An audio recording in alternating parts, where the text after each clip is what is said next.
Hello everyone, কেমন আছো তোমরা সবাই? তো এখন আমি তো ছাদে যাচ্ছি, তো দেখতে থাকো কিসের জন্য আমি ছাদে যাচ্ছি।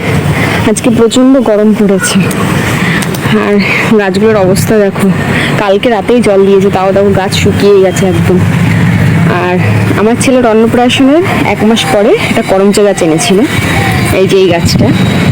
তাদের দেখো ফল এসে ফল লাল টুকটুকে হয়ে গেছে এই যে। আর তোমাদের সাথে যে মিষ্টি করমচা গাছটা দেখিয়েছিলাম, এটা সেই করমচা গাছটা, এই যে দেখতে পাচ্ছ। আর আজকে প্রচন্ড গরম, বাবা হাঁপিয়ে গেছি।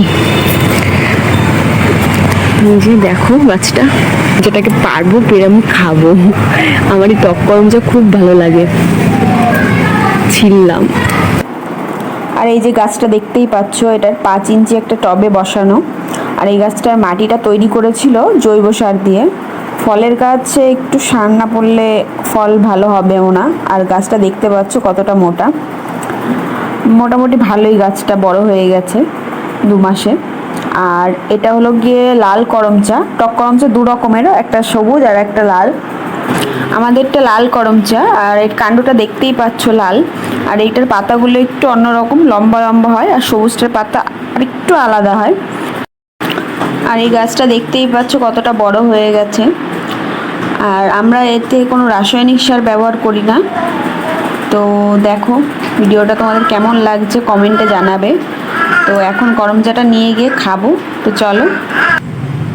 এই যে করমচাটা, লবণ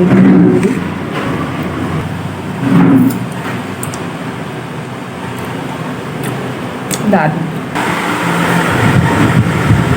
পুরো নেবে না, কেমন টক, এর থেকে মিষ্টি ক্যামেরা ভালো ছিল।